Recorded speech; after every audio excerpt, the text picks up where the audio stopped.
जय गुरु जी। गुरु पूर्णिमा की आपको सब संगत को बहुत बहुत बधाई हो। हमारे प्यारे गुरु जी को कोटि कोटि प्रणाम और शुक्राना। संगत जी, आज गुरु पूर्णिमा का दिन मैं आपको शिव जी की एक छोटी सी कथा सुनाना चाहती हूँ, यानी कि स्टोरी, जो आप अपने बच्चों को भी सुना दे सकते हैं और बहुत ही प्रेरणादायक स्टोरी है ये वाली।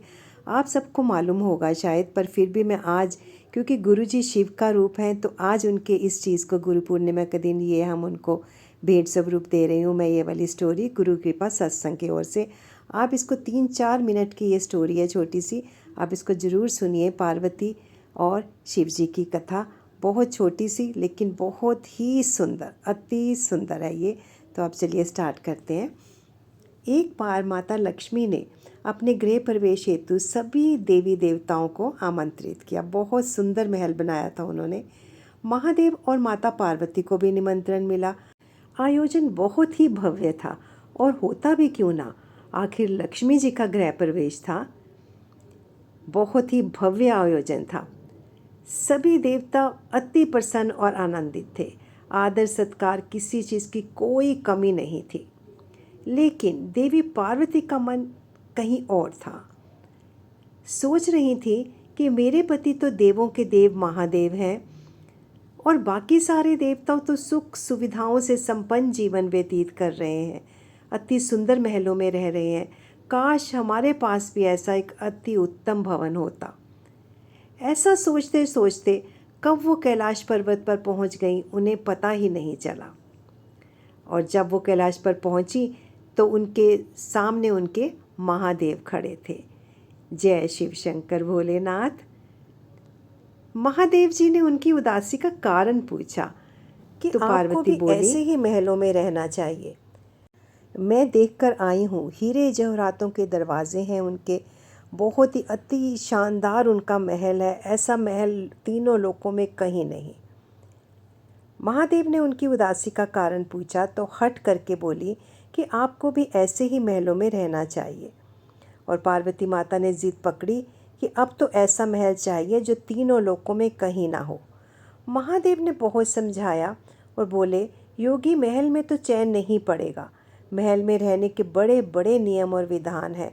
मस्त मोला ओढ़ड़ों के लिए महल उचित नहीं। पार्वती, बहुत समझाया शिव जी ने, लेकिन देवी पार्वती का तर्क भी असंगत नहीं था। बोली, देव यदि महलों में रहते हैं तो देवों के देव महादेव भगवान शिव जी शमशान में और बर्फ की चट्टानों पर क्यों रहते हैं। माता पार्वती की जिद के आगे महादेव को झुकना पड़ा। उन्होंने विश्वकर्मा जी को बुलाया और उन्हें ऐसा महल बनाने को कहा जिसकी सुंदरता का कोई सानी ना हो, न जल में, न थल में और ना नभ में।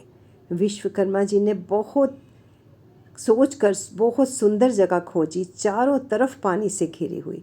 उन्होंने माता पार्वती को स्थान के बारे में बताया। माता पार्वती अति प्रसन्न हुई और उन्होंने एक विशाल और बहुत खूबसूरत नगर के निर्माण का आदेश दे दिया। विश्वकर्मा जी ने भी अपनी कला का परिचय देते हुए ऐसी सुंदर नगरी का निर्माण किया जो सचमुच अद्भुत थी, अलौकिक थी, जिसके सोने के दरवाजे पर रत्न जवाहरात, दीवारें हीरों जड़ित, फर्श पर नीलम जवाहरात। माता पार्वती ने अति प्रसन्न होकर सब देवी देवताओं को आमंत्रित किया और विशेष मुहूर्त के लिए ऋषि विशिष्वा को आचार्य नियुक्त किया गया। हर किसी के मुख पर इस अद्भुत और अलौकिक नगरी की ही प्रशंसा थी। गृह प्रवेश के बाद महादेव ने ऋषि विशिष्वा को दक्षिणा मांगने के लिए कहा, लेकिन महादेव की माया से ऋषि का दिल नगरी पर ललचा गया और उन्होंने दक्षिणा के रूप में उस नगरी को ही मांग लिया। यह सब देखकर माता पार्वती का क्रोध 7वें आसमान पर जा पहुंचा। उन्होंने क्रोध में आकर श्राप दे दिया कि महादेव की सरलता का तूने लाभ उठाया है और मेरे प्रिय महल को मुझसे छीना है। महादेव का अंश ही एक दिन जलाकर भस्म कर देगा और तेरे कुल का नाश आरंभ हो जाएगा। सोने की वो सुंदर नगरी विशिष्वा ऋषि से पूरी पुत्र कुबेर को मिली। कुबेर रावण का सौतेला भाई था।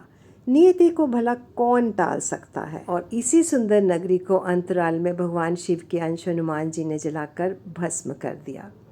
ओम नमः शिवाय। शिव जी सदा सहाय। ओम नमः शिवाय। गुरु जी सदा सहाय।